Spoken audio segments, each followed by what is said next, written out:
Om Namah Shivaya Namo. Hara Hara Haraya Namo.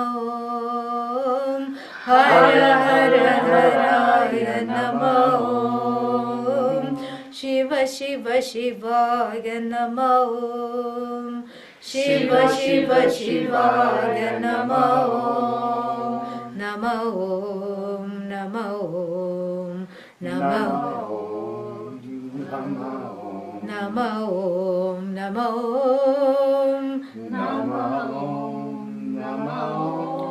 Namo Namo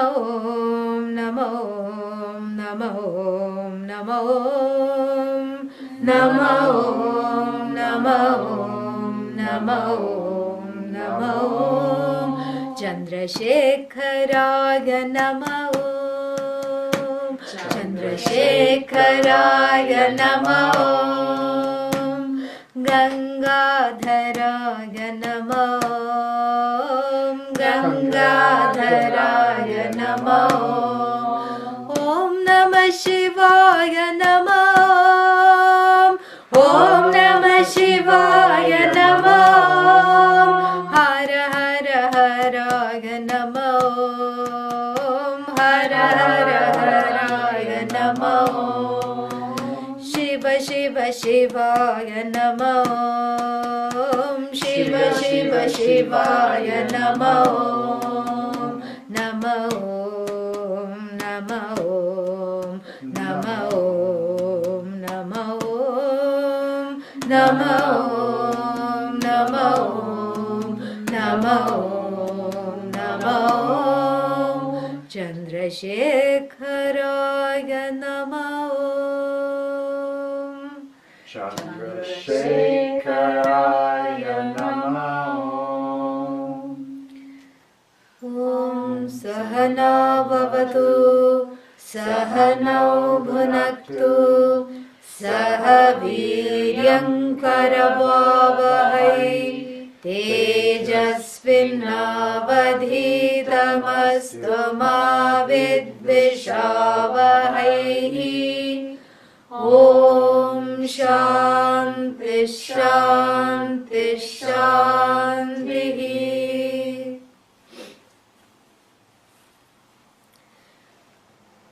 Every Upanishad has a Shanti mantra.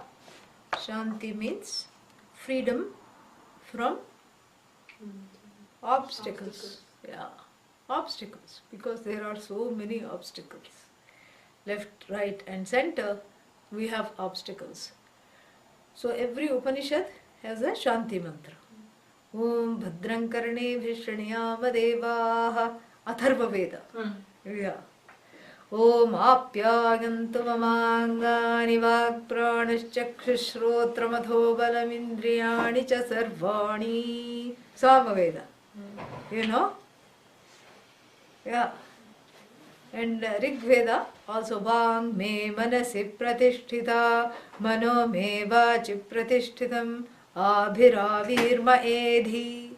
Vedasya ma'ani istha. Rig Veda. And Yajurveda are two kinds of Yajurveda, right? What are the two kinds? Shukla and Shukla B, right? No. Shukla and Krishna Yajurveda. Yeah. So, both of them have their own Shanti mantra. Shukla Yajurveda Shanti mantra is, except in the north, the chanting is different. Very different chanting in the north and the south. How would that be in the north? I was about to tell you. So, but before that, the northern Pandits make fun of the southern Pandits. And the southern Pandits, not to be left behind, make fun of the northerners. The northerners to us, southerners, everything sounds alike. Om Bhadram Karnebhih Shriyama Deva Bhadram Pashye Makshabharya Jatra. That is how it's very nice. But it's very lilting and lyrical. Whereas in the south it's much more, it's not at all musical or lilting. Om Bhadram Karnebhih Shriyam Devaah. There is no other way of doing this. Bhadram Pashyemakshabhergajatraah. वो ऊपर जो जाता है ऊपर ही जाना है, नीचे the up and downs cannot be, messed with. But the same tune is almost the same tune for Purnamadaha Purn.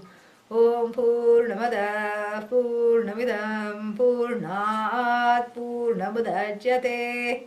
This is the northern side. Yeah.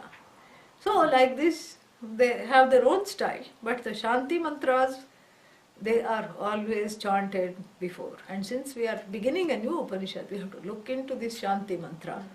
Shanti mantra is that which gives us, she who gives us freedom from obstacles. Yeah, and as we know, the obstacles come out of the ears, especially when we begin a course of spiritual study, there are so many obstacles. And then, this is what it says. Sa means this Bhagavan. Ha, indeed, now doesn't mean N-O-W now. We both, us both, avatu, may Bhagavan protect us both. Before we begin this study, as we begin this study, may Bhagavan protect us both. Sa, ha, now, avatu. And because of certain sandhi rules, sahana vavatu, it becomes. And then second line, sa, ha, now, bhunaktu. Bhunaktu means nourish. So nourish means what? The body. Our two bodies, our minds, again in the dual, not the plural here, dual. May this Bhagavan nourish our bodies, nourish our minds. And saha, here again it doesn't mean saha and ha. Here it means saha, together. Who? The two of us. Viryam karavavahe. Let us accomplish great things together. Isn't that a lovely thing in the prayer? What great things can we accomplish? Studying here in a little room in little rainy Eugene. What great things are we going to accomplish? Actually, the greatest thing is moksha, correct? That is greater than anything else. This freedom from samsara is the greatest thing. Having accomplished that, it's not something to advertise. Nobody runs on the streets and says, I'm enlightened, I'm enlightened. It's a quiet affair. Because we say you are already free. You just have to understand that, and understanding that is a quiet affair. And so therefore, it's not some kind of a big accomplishment. It's a big accomplishment in terms of the magnitude of what this study, where it can take one. From sorrow to freedom. That's a huge accomplishment. What more do we need from that? From feeling that I'm in the grip of everyone's approval and disapproval, I get to the place of being the most approvable thing in the universe. I understand that. I let go of, needing props to hold me up. I become the prop, as it were, for the whole universe. What better accomplishment than that? But even for the practical minded, if this is sounding too esoteric, there are also practical accomplishments that come from the saying of this mantra as a blessing. Because this is I was talking about this on the way here, it's a karna parampara. Karna means ear. From the ear, from the mouth to the ear. Mouth to ear, resuscitation. Of what? Mouth to ear resuscitation of this person who is basically given up. The person is in the coma of the samsara. Too much samsara, the person is like an automaton just going about the day routinely comatose in a vegetative state, and this is the CPR. And this is in the form of the CPR that resurrects.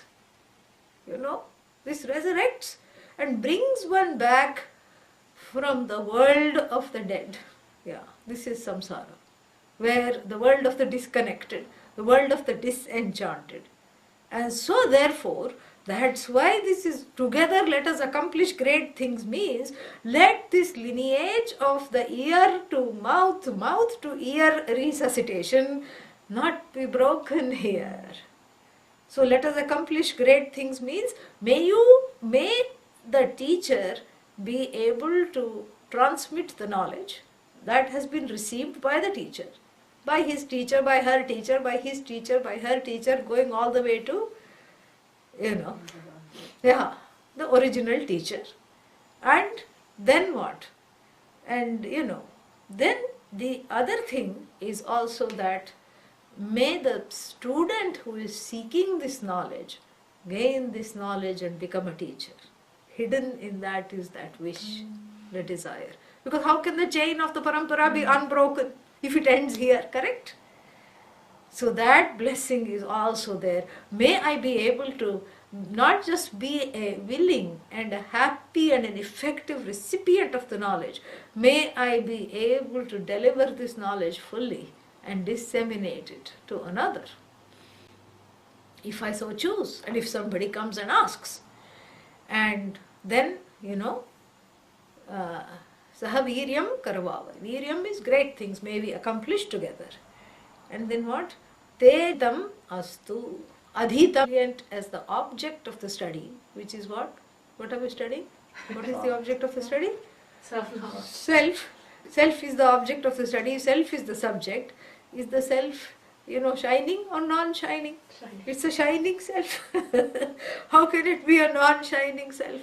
So may the shining self make the study also so brilliant that it becomes itself a source of light. There is a dazzle. May we be dazzled by the study. May it take us to great places. May our study be brilliant, means may our studies, yours and mine, be successful. Do what it is meant to do. And what is it meant to do?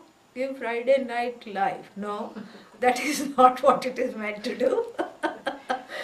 It is meant to illuminate the truth of I, which is hidden as it were from me, myself. So may it be successful in that. And then, ma vidvishavahai, fourth line. Ma, may we not, both of us, vidvishavahai, from dvish, to hate. How can this be? May we not hate each other. This is how it is translated usually. But that is because we are being literalists. Why will the student hate the teacher? The student will not hate the teacher. Much less the teacher is going to hate the student.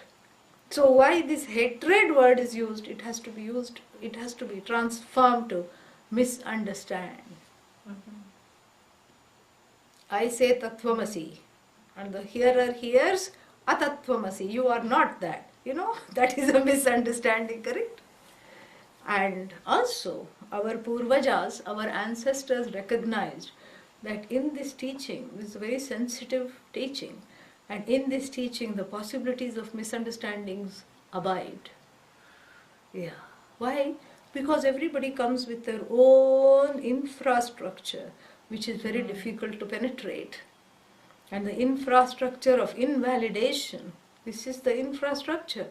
Not just invalidation in this lifetime, is carrying this invalidation right on top of the nose.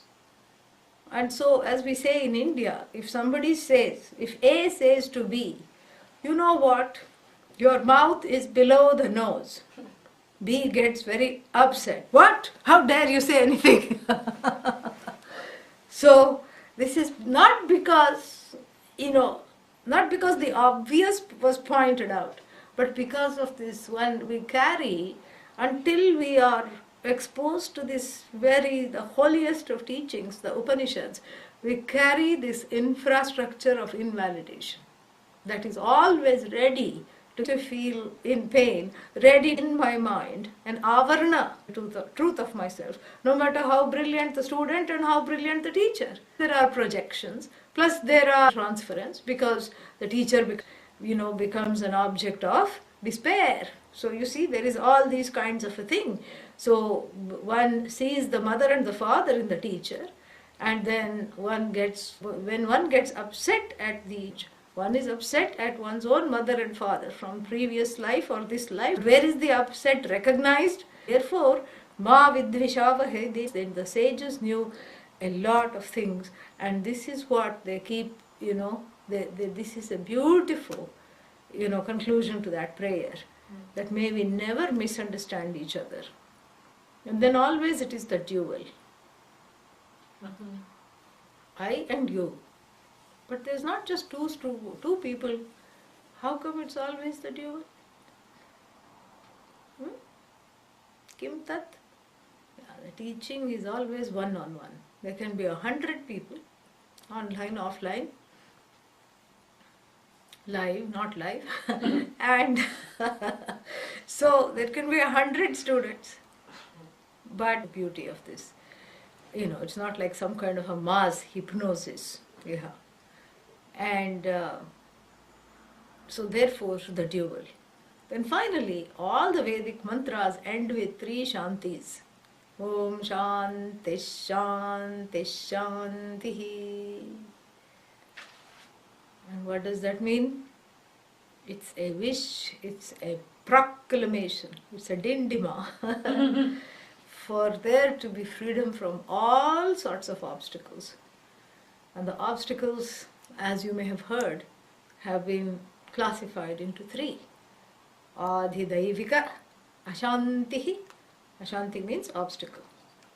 And Adhibhautika, Ashantihi. Adhyatmika, Ashantihi. So 3 sources of obstacles may we be free from. What is the first source? The things that I am not in control of. Wanted to go to class. Sat in the car. It wouldn't start. Too late to call anyone else for a lift. So, computer wasn't working, so wasn't even able to take it online. This is what? An obstacle, correct? Yeah. And the obstacle comes from past karma, obviously. So, and the prayer is present karma to inoculate ourselves from the effect of the past karma. This is what it is. So, this is called Adhidaivika. Daivika means all the obstacles arising from quote-unquote acts of God. Deva, God, brilliant, Bhagavan. Adhidaivika means centered on God. Obstacles that are centered on Bhagavan. Meaning I don't know why. Something went wrong, I couldn't make it, weather was bad, car wouldn't start, computer wasn't working, so I missed the class. Right? This is called Adhidaivika Ashanti, and in this category is included earthquakes, tsunamis, and all those things over which we have no control. That is the first kind of obstacle we are seeking to free ourselves of before we start each class. Then what? And the second kind is, car was fine, weather was fine, I made it to class. Everything was okay. And then what? Then somebody came late to class. And I was very annoyed. Up till then I was okay. I was listening carefully. And then the door opened. Because all doors have to make that noise. And then what? It made that squeaky noise. I was distracted. I couldn't get the thread of thought. I was upset at who came in for a place to sit. And then they finally found a place to sit. And they were carrying a paper bag and a plastic bag that was very noisy. This is all in the imagination. A lot of noise was made. And still I haven't turned around and seen them. Then finally I turn around and take a look. Oh my God, it's this person who's coming to study Vedanta. What can they listen? What can they understand? Don't you know? I mean, I see them all the time in town. They are the most distracted person. Yeah, what will unko kya samajh mein aayega? What will they understand? What are they doing here? Wasting my time, wasting their time. And then what has happened? Om Purnamadav Purnamidam, class is over. And the whole thing has gone. This is an example of Adhibhautika Ashanti. Difficulties in my surroundings. Things in my surroundings start to bother me. Nothing to do with, ultimately everything is an act of God, you can say, but over which I have no control. And in India, another thing happens.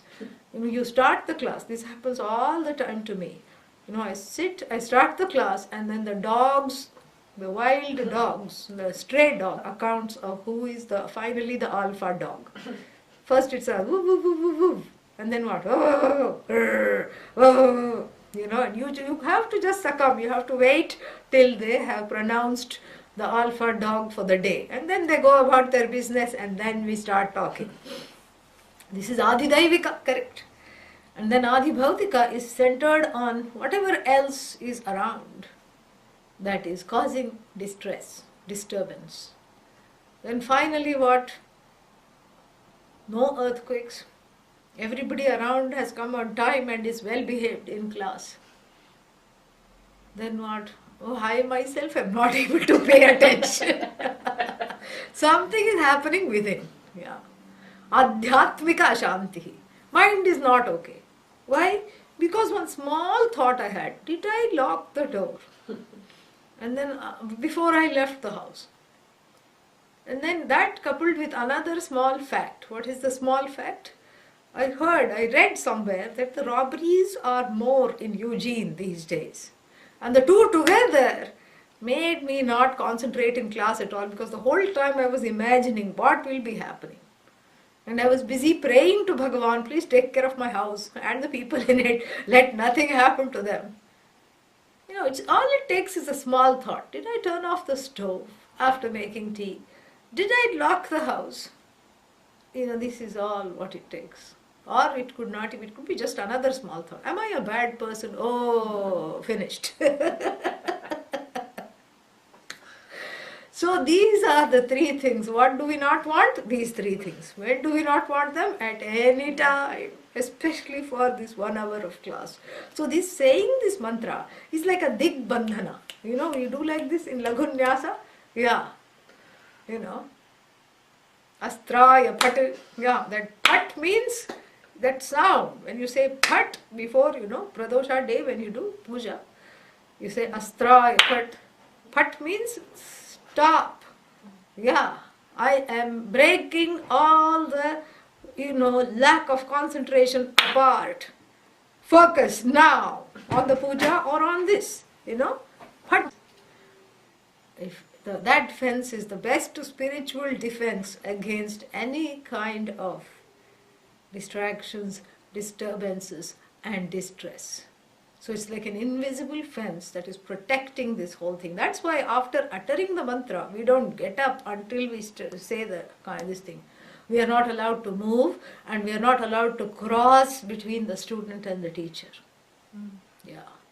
And once it is done, nobody comes in, nobody goes out until it is final, because that is the way to hold that energy. It's a very esoteric thing. Yeah. Now that we know the meaning, we'll chant it again. Om Sahana Bhavatu Sahanau Bhunaktu Sahaviryam Karavavahai Tejasvinavadhitamastu vidvishavahai. Om Shanti Shanti Shanti. Do you feel that? Yeah, that is what it is. So now we will look at the text. We will continue with where we left off.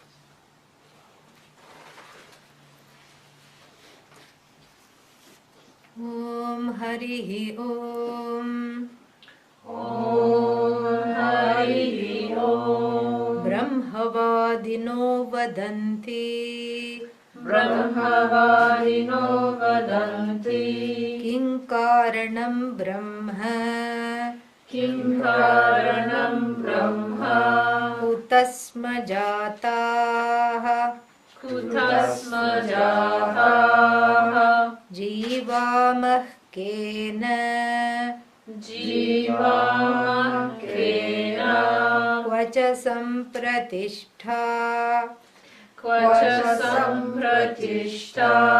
Adhishtitah kena.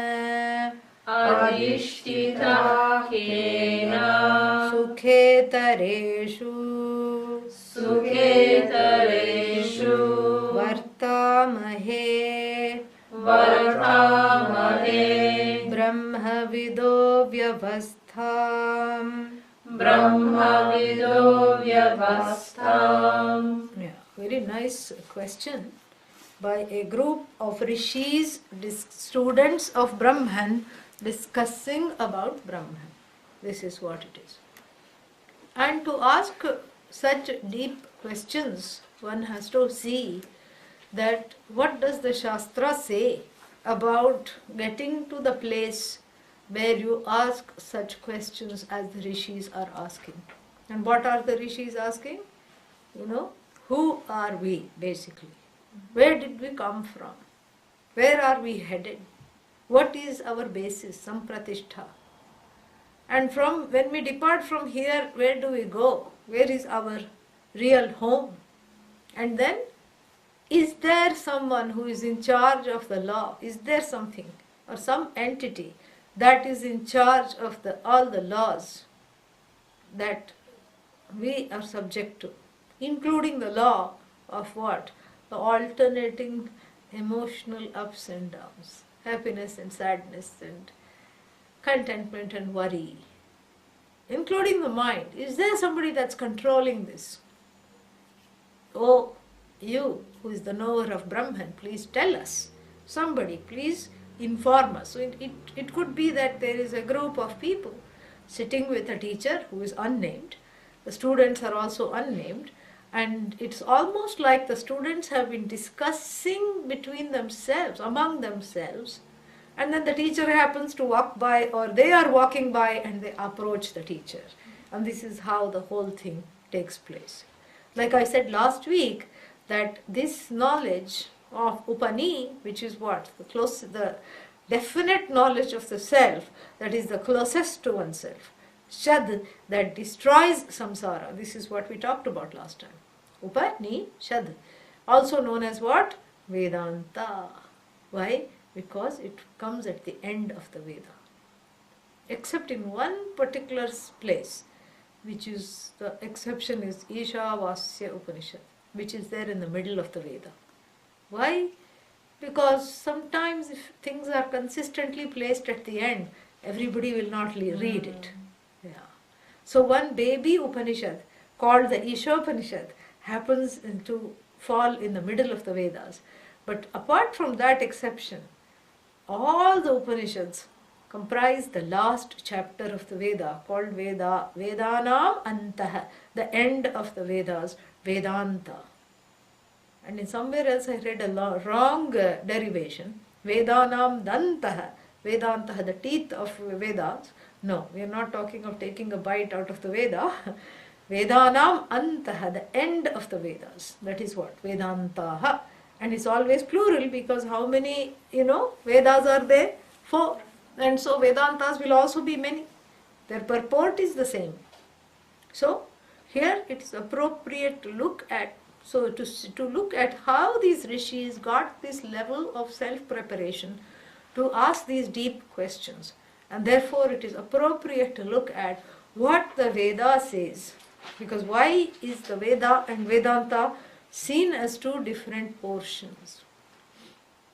Veda is the first portion, which signifies rituals. Karma, Kanda. Kanda means portion. Vedanta is Jnana Kanda, knowledge portion. The first portion is the lifestyle. The second portion is the vision. The purpose of leading this lifestyle is for what? That is the end. Yeah. The beginning is all the lifestyles. It's all about desire fulfillment, the first one. Oh, you want children? Here is a spell from the Atharva Veda. Here is a spell from the Rig Veda. What does it say? It says, do this yajna called Putra Kameshti. Who did Putra Kameshti yajna? Dasharatha. Who is Dasharatha? Father of Rama. Father of Lord Rama. Lord Rama was born. Yeah. Yeah. Lord Rama was born as a result of this yajna for children. didn't have children, did this yajna.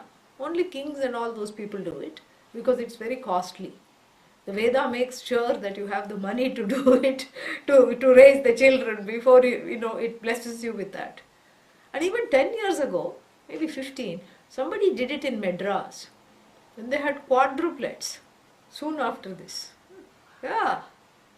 And 4 children they had, just like Rama, Lakshmana, Bharata and Shatrughna. Yeah, they had 4 children.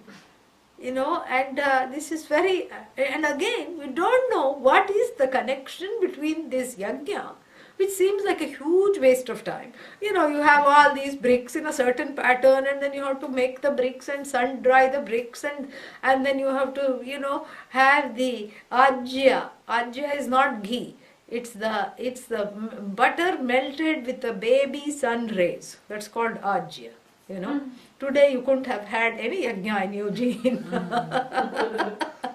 So then with that ajya you have to offer, and the whole what is that, the Vedic that place where the yajna is offered, that homa kunda, yes, has different sides. And in the beginning you offer from the left for certain outcomes, and then you offer from the right, and then sometimes you forget left and right sides and you offer in the middle, completely different outcome. Okay? And then while you are scratching your head, what to do, then it also says that people with grey hair may not do this ritual. Putra Kameshti being one of them. Because if you have grey hair, means you are already middle-aged. Even one grey hair should not be there. And if the grey hair is there and then you do Putra Kameshti, what will happen by the time the children grow up? It's not fair to the children. And and in America everything goes, 70-year-old can give birth, and we have heard those things. But the Veda had their own way of defining what was the age for all these things. So certain things you cannot do if you're grey-haired.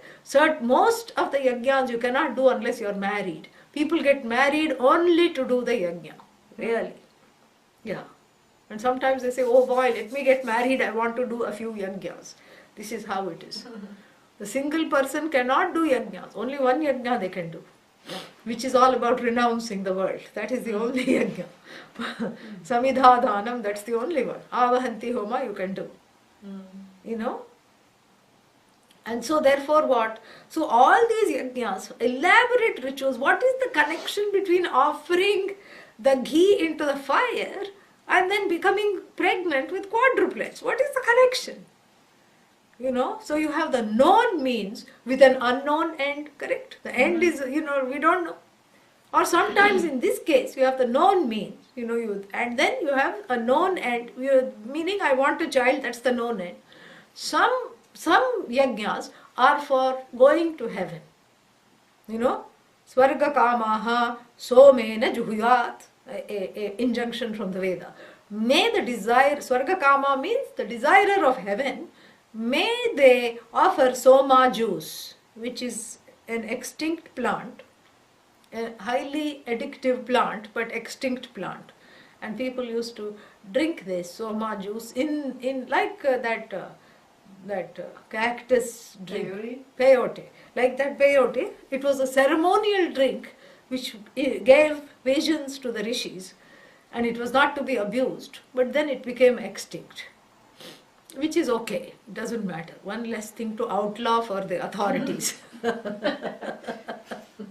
Because everything now, they are worried about. And, this is, so many ideas are coming. I'm going to not talk about those things now. And, one thing I will talk about. Driving from Haridwar to Rishikesh, it's about a half an hour stretch. And then on the left and the right, there are so many cannabis plants growing wild. Yeah. The American hippies coming there, they were like, oh man, I don't want to leave. In fact, I didn't even know that they were cannabis plants. I was on the bus when I went the first time. I was in a bus full of all these, foreigners, people from Europe and America, and they were hanging out of the window, half of their body. And mouth was like dragging down on the floor. They were so surprised. And they said, we are not going to leave. Man, look at this. They were so thrilled. And I said, what is it that you're so thrilled about? I only see some trees, some bushes. That's it, they said. This is not a bush. This is a weed. I said, okay, whatever.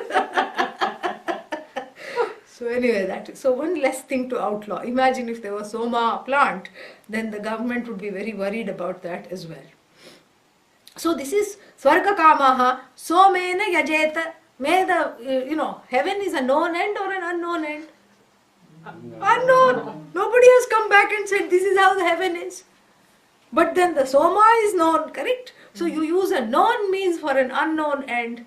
Oh my God, what is this? Known means known end, known means unknown end.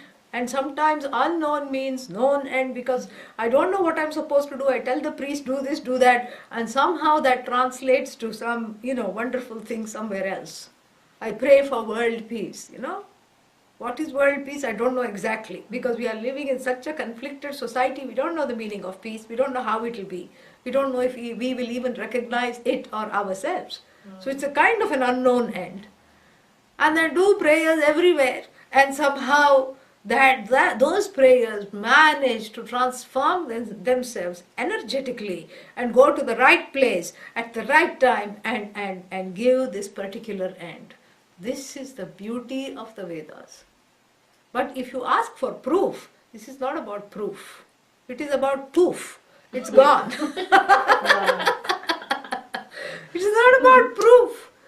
What proof? How are you going to give the proof? Where is the proof?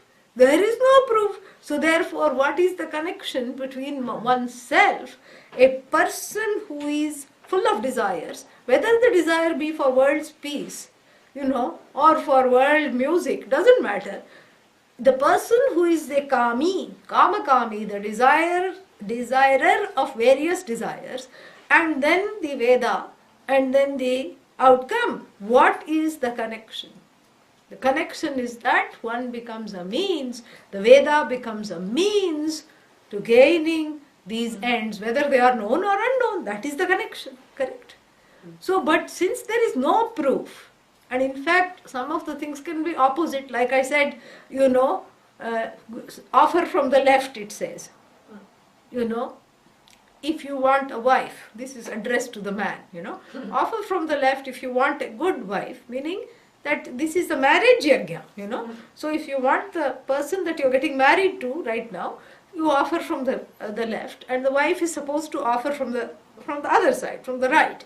And so if the two gets switched, maybe there is a role reversal, we don't know. So the very interesting, situations.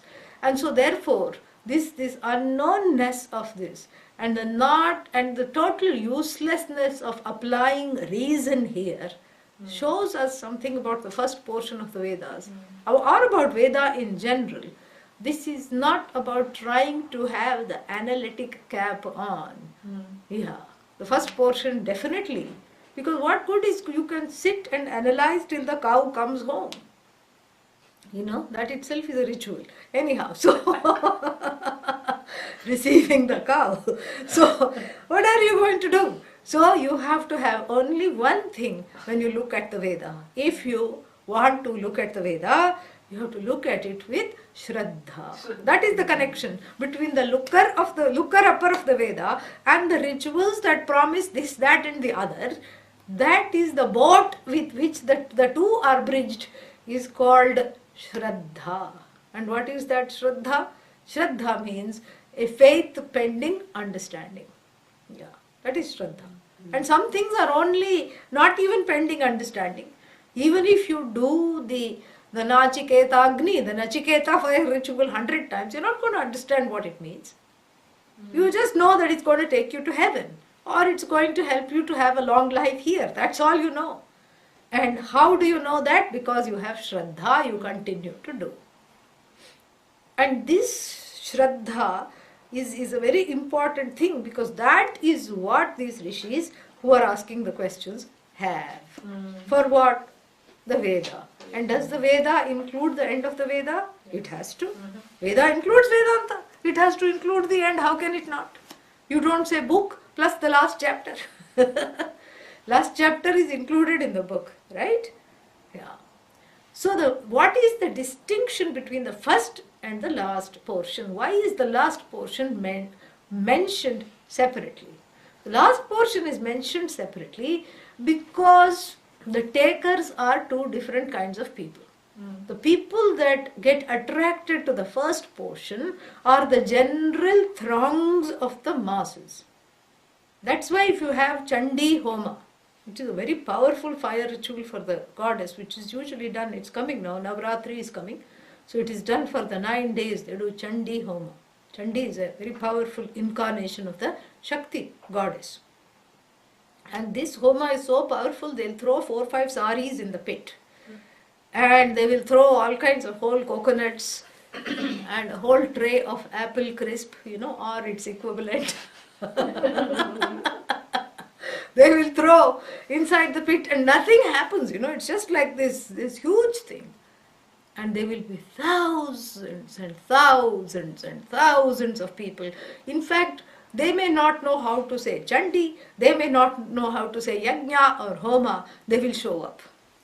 You don't have to invite them, you don't have to say, please come, we are having this. No. If you tell one person, 10 people will come, because the fame of these homas, the power of the homas, is so inbuilt in the Indian psyche that they will know what it means. Forget Indian psyche.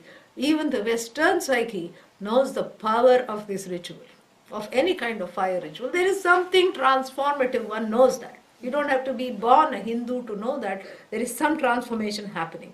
We may not know what, okay? Because there is a certain immediate connection between the fire and offering into the fire and sitting there and being, hoping that it becomes a very powerful prayer that transforms, whether it is, my poverty, or whether it is some kind of a fear, or whatever it is, some kind of a, sickness in myself or the family members, whether it is lack of harmony. All these have special fire rituals. And this is what the takers are different, because the first portion of the Veda invites those people who are what? Who are prayas oriented. Mm-hmm. Yeah, prayas means this small,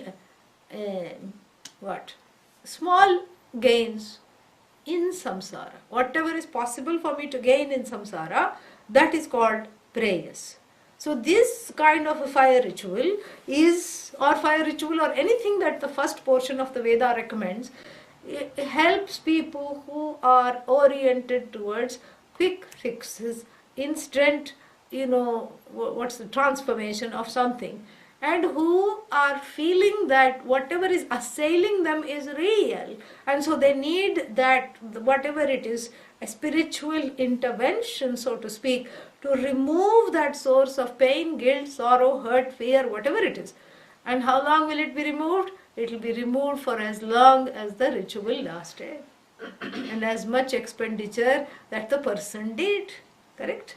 Because the ritual is finite and the dravyas for the ritual, dravyas means the materials collected, finite, ritual is finite, dravyas or the material connected for the ritual are finite, and then what? The time is finite, because there is a starting point of the ritual and an ending point of the ritual, and within that, let's say it takes 3 hours. In that, the 2 hours may be gone just looking and catching up, because people use the ritual to catch up with their friends and acquaintances and relatives. Yeah, that is how it is. Oh, let's meet at the ritual, because in the olden times they didn't have parties, this is all they had. So they would say, let's have a yajna, let's have this. This was their potluck, this was their party. Yeah, and they would wear their Sunday best and they would, discuss all these things. They would discuss politics, they would discuss all these things. And so out of 3 hours, and you've seen, even if you go to, the first American wedding I attended, I mistook it for a funeral. I said, oh my God, it's so quiet. Nobody is saying everything. And in America, they have rehearsals for everything except death. Death, they don't have a rehearsal. But everything else is rehearsed. And so you're not supposed to talk, you should just not, you should not look here, not look there, and your table is assigned and you just go there and sit. And, Indian wedding is just a delightful chaos. Everybody comes and does whatever they want, and the fire ritual is going on there. It just becomes a hub for all kinds of activity. And when they think about it, they'll go and offer something and they'll do namaskar. When they do it with complete shraddha. But it's very organic. There is a child crying, the other one is chasing, and the elder sibling is strangling the younger one, and the mother says, don't do this to your younger brother. And, and somebody is picking up a child, somebody is leaving, somebody is coming. This is how all the things are. It's very, very organic. And so what? So out of the 3 hours, the point is, you may have only paid attention and had complete shraddha and focused maybe for half an hour at best, right? So the time that was focused is also finite, and so the results of karma, if the karma is finite, karma is always finite, the resources are finite, the exertion is finite, and so the result of karma is also what? Finite. That means what? So if you do a homa for peace of mind, there is only a small, slice of time before the piece goes to pieces, right? And then what? You have to do the homa again. That's why they have to repeatedly keep doing homas, repeatedly do these propitiations, repeatedly do these warding off mantras, and all these things just to keep things going. And if this is enough for you, be with the first portion of the Vedas. No problem at all, This is, but what happens is that the people who get to be like these rishis whose words we are about to, look into, they are not asking those kinds of questions that belong to the first portion of the Vedas. When will I be, free of this disease? They are not asking that. And the questions do not include, when will I have time for, a vacation?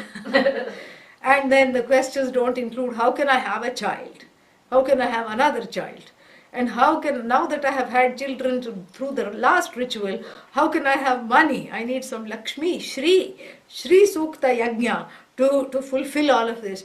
They are not asking for that. I need Shri, I need resources now to take care of the children. Then who will take care of me in the old age? I need the children to be good children. There is a yajna for that also. So that they don't grow from childhood to hood. Hood is short for hoodlum. Okay, yeah. So there is a yajna for that. Please give me good children. Yeah. In the actually it's there in the little bit in the Brihadaranyaka Upanishad. And it's also there, if you want a scholarly daughter, what you should do. Atha yadiya icchet duhita me pandita syat tilaudanam pachayitva ashniyatam. Means it's a parents. If you want your daughter to be a pandita means a very learned lady, even before she is born, mix some, what is that, sesame seeds and rice and jaggery and eat. Unfortunately, the spell is not complete. We don't know how much of what and who should eat, whether father should eat or mother should eat or both should eat, and when they should eat, whether the moon should be waxing or waning, we don't know. But all these things are there. To have a scholarly child, daughter, especially what to do. To have a son that is obedient, what to do. To have children that will skip ages from 12 to 18, meaning the whole puberty is not, the teenage is not there. Special yajna, what to do. But those are not the questions these rishis are asking. Do we see that, kutasma jataha, kena jivamaha. This is not what they are asking. Those questions belong to a different set of people. These people are more somehow aesthetically, we can say, evolved. A little more evolved, a little more, what's the word for it? Paripakva, ripened through their interaction with the first portion of the Veda. Does that mean the first portion of the Veda is useless? No. Because it is the engagement with the first portion of the Veda that has brought them to this level of maturity. So the first portion of the Veda is not useless at all, because it helps by giving the person, the jiva, the individual, a free rein to fulfill all kinds of desires, the first portion of the Veda keeps the jiva in kind of, gives the jiva a certain direction to proceed. Meaning, if they are praying for a particular outcome and staging elaborate fire rituals, they are not robbing the neighbor. You see? This is a very important point. They are still within dharma. They are using dharma. They are going to the shop and getting ghee and bricks, or sitting at home and making bricks for 6 hours a day. They are not, plotting how to make a tunnel from my house to the other person's house and, relieve them of their belongings. Why? Because they need vairagya. They are not thinking that. So therefore, the first portion of the Veda makes one a dharmic human being, the one that is able to live within the rubric of the cosmic laws without disturbing oneself and others. That is a very basic qualification to be able to ask questions such as this one, such as these set. Write it down. I'll have time for questions very presently. So, you need this kind of a maturity. It gives maturity. Then the second thing that the first portion, the engagement with the first portion of the Veda does, is that it recognizes the truth of the human being as an essential desirer of various ends. Because that's how one sees oneself. In the beginning, before one has any spiritual engagement, one sees oneself as an essential wanter of all kinds of things. A dhoonder and a wanter. Dhoonder is the one who dhoonds, searches. Dhoondna, search. Seeker. So one is always seeking. And as soon as one fulfilled desire comes, one desire is fulfilled, comes along another desire. What about me? I want a house. Okay, you bought the house. Oh, but now I want a nice yard. Okay, you got the nice yard. Oh, but then I want a fence. Then I want a dog. Then I want somebody to live in the house with me. Then I want children. Then after the children should be good children. Then I want a bigger house because now there are children. When does it stop? It doesn't stop. Desire is like the hairs on the heads. You cut it, and by the time you come back from the hairstylist, it has already grown. Yeah. So the desiring person in the beginning is like a child, is like a spiritually unevolved child. And what does this bachcha know? If you tell the bachcha, don't, why you're searching after this, the bachcha has one balloon, right? Child has one balloon. And this bachcha is playing with the balloon. Balloon, of course, what does the balloon do? Bursts. That is its job. And the bachcha cries, I want balloon. And if you tell this child, don't worry, beta, my dear one, don't worry. I have a trust fund in your name. This is the parent talking. Does that going to make any sense to the bachcha? No. The bachcha will still want yet another balloon.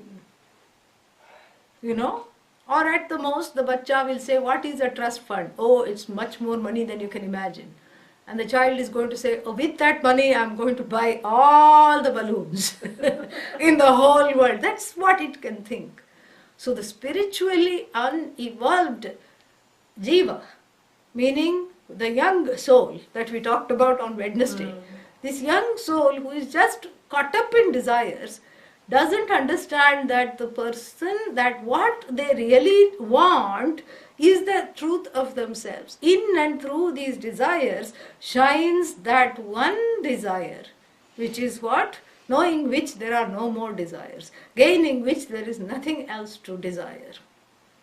So that person doesn't know that. So like that they keep wanting another balloon, something else, something else, something else. So it keeps the desire, it validates the desirer, it validates the person, the jiva on the path, keeps them going until they gain a sense of internal maturity to ask these kinds of questions. Because this is a totally different kind of a person. And how does one get into that maturity? Because the first portion of the Veda has fulfilled its purpose. It's not useless. Like that fellow, and this is where I will conclude. Like the fellow, a hungry fellow from Kerala who went to an Andhra restaurant. Of course, the languages are different. And in Andhra Pradesh, he went and sat down in the restaurant, and he had a strange question. Because, in India they don't have choices. If you go around lunchtime, it is lunch. That's it. You cannot say, I'll have this or that. Thali culture. Everything is given. 4 or 5 little, bowls of various gruel liquids and little rice in the middle, and that's it. You can't say, I'll have 2 of this and 1 of this. Those options, they will not know what to do. And it'll be a busy time. So they just come and plonk the plate in front of you. You eat and you go. That's it. He came in between lunch and dinner, so it was some kind of snack time. And he had a strange question. He said, will this restaurant fulfill my hunger? And the waiter did not have time for all these niceties. The waiter was a busy person. Our waiter could not wait. And the waiter said, shut up, sit down, order whatever you want. He says, I don't know the language, he indicated. So he says, okay, he rattled off some things. And one thing he recognized, vadas. This is some kind of fried, savory thing, very delicious, full of calories. So he said, yes, I want vada. It comes with some, dunking liquid called sambar. So I want vada. He says, okay. And he looked a little suspicious. He said, it costs 1 anna, meaning in those times, whatever it was, ancient story. Yes, bring it. But will it satisfy my hunger? Waiter said, just keep quiet, shut up. Here is your vada. He brought 1. The man ate it. And he said, 1 more. Ate the second one. 1 more. 1 more. 1 more. 1 more. And another. Like this, he had 7 vadas. Maybe 2 liters of sambar sloshing around. And then he went to the cashier. Because this is a small diner. It's not no white tablecloths and they don't come to you. You have to go and pay. And he dropped 1 anna. How many vadas did he have? 7. And he paid for 1. And he was walking out. The cashier in India, Indian diners, always keeps 2 strong-looking fellows who pretend to be reading the paper. But they are not reading the paper. They are there to catch these kinds of fellows and put them in the kitchen to wash the dishes if they are not ready to pay up the bill.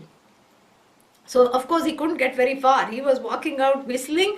These 2 strong fellows, the hitmen, caught him and brought him back.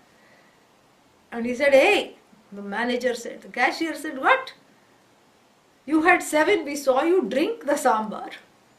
And 7 vadas you had, you are paying only for 1. And the man was very clever. The man said, before I sat down, I asked, is this joint, can this place fulfill my hunger, satisfy my hunger? And everybody, all of you said yes. And nobody took my question seriously, he said.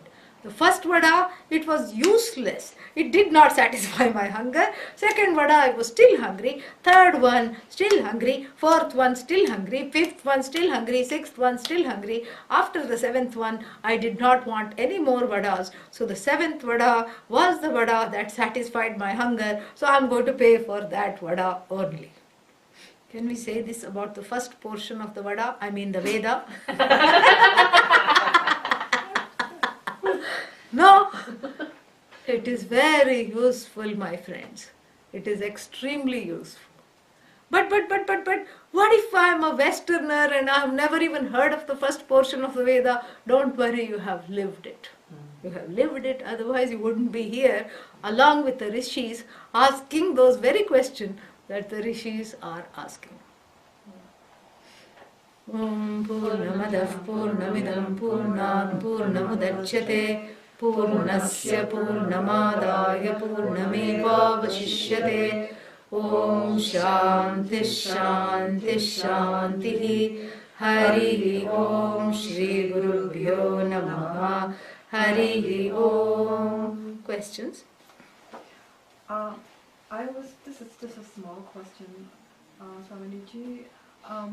Most people that I know, they don't know any yagyas, but they do pujas, Yes. maybe inspired by Yes. the Puranas Yes. or Tantras or something like Yes. that. Is this also what you call karma kanda? Yes. Same principle. Yes, same applies? principle. Same principle It may applies. work the same way. It will work the getting same some way. or Yes, yes. everything. Yes. All right. Pujas also included. Yajna I just used as a upalakshana, as an example, but pujas, any kind of karma, religious karma is included. Kayikam, which is of three types. Kayikam, physicalized rituals. Manasam, mental, like japa, is also included in this. And then vachikam, kirtan, bhajan, singing. This is all that. And that is where the most of the people are. And that is where one has to, you know, that is where one has to reach them, really, you know, because this is something which is very difficult to do, is to reach the people who are there and to help them come to this other side. It's very difficult to do. Very, very few people are able to do it. And so therefore what? Therefore the thing is that this is a place of maturity. And this maturity comes, even though one may not have been living the first portion of the Vedas. We don't even know what is Veda, but still the whole of life, having children, going through an education, having parents, having siblings, this all is a preparation. The preparation to ask these kinds of deep, deep questions and to be even interested in those deep questions. It's not possible otherwise, It's really not possible. So if you are here today listening to the questions of the rishis, that means what? You are ready to ask those questions yourself. The rishis are just speaking on your behalf. Yeah. Yes. So if the rituals and the homas and such are associated with like the Vedas, then is there ever a time when that's not necessary? Yes, that's the whole point. That's the point, Yeah. that you realize Yeah. that because those are all finite. Once Yes. you realize you're infinite, Yes. then you're like, oh. Yeah, it's like, of what use is a well when the whole city is under water? This is what the second chapter of the Bhagavad Gita asks. Yavan artha udapane sarvatas samplukhtodake tavan sarveshu vedeshu brahmanasya vijanatah. For the person who knows Brahman, the Vedas are like a well underwater. The well is very full of treasure, and it quenches the thirsty traveler or the person living in the house. But then for such a person, the whole place is filled with water, with the truth of themselves, which is what the Veda is trying to teach. So for them, the well underwater is of no use. So like that, one graduates. It's not that one leaves the Veda behind, it's that one internalizes the message and the truth of the Veda and moves into, one steps up to the plate of asking what the Veda really wants you to ask. Yeah, because the Veda and Vedanta are not two different things. They are related, but they are yet different because they attract different kinds of people. And so, even, people in the West who have not heard of Veda but are interested in Vedanta means they have lived those Vedas. Yeah. They have been there. They have done that. And when you can keep saying, I have been there and done that. And when I do this, I know the outcome, I know the outcome of what it means. Like in India we have a saying, if you really want to know what life is about, have a marriage, marry off an offspring, or build a house. Because it's very difficult to do. How building a house is a big headache. First you have the blueprint, and then the blueprint looks like there is an extra room here, and then it's not there in the house, and where is it, and how to put it. And then you have to deal with the authorities. The zoning people are a nightmare. And then, you have to, in every city, they're a nightmare. And then you have to deal with all those people. And by the time you have the dream home, it has become a nightmare. This is what the whole thing is. And that itself becomes maturity, because by the time you build this dream home, you no longer want it. Yeah. You have grown out of that desire. And same thing, I want to have a big wedding, either for myself or for the child or whatever it is. Then you have this big wedding, and by the time you have the wedding, when the wedding comes, you are snoozing in the audience because you are exhausted. That itself shows that there is a growth that has taken place. You've been there and done that, and that is what it is. All life is about. Because this is not a matter for doing; it's a matter for knowing. Because no matter how much I do, I talked about, last time about two kinds of ignorances, and the self-ignorance doesn't drop until I choose for it to drop. Yeah. So along that same line then, if you know that you're the all, then there isn't like a need to be constantly trying to ward stuff off. Like, Yes. Yes. More like, oh. Yes. Na kaschit gopayitum ichchati. The person of knowledge does not either ward anything off or strive to protect himself or herself. There's nothing to protect from, nothing to protect against. Perhaps I could ask you to take this up at the next class, but it seems to me there's a great big mystery behind Shraddha. Why some people manage to go through life or hear scriptures or observe rituals, they get this connection, Yes. and Some others some struggle. other is a big mystery. It's a struggle sometimes. And you said the adhikar for these people Yes. to ask these questions, that they should have this Shraddha, Shraddha. and they should not have this argumentative thing, which you could only have if you have that, right? Yes. So it's a Shraddha mysterious is, thing. yeah, it's not so much of a mystery if we believe in Punarjanma. Uh, Because if you either acquire the Shraddha in this life, or you have already acquired it in a past life. Who knows what any of you were doing, to be sitting here and listening to this. You must have all been baby rishis in the last life. Either baby rishis or rishi babies. Yeah, otherwise you wouldn't be here.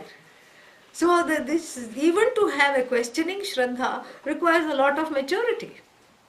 So one has to be kind to oneself, that okay, if I did it in the last life, that's why some people seem to be having it easier. Maybe they already did it in the last life, and right now they just have a little bit of some karma to wear out and they're doing it.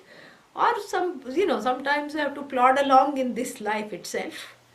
And the nice thing is, if I gain it in this life itself, then either there will not be a next life, or if it is, it will be much easier. Yeah.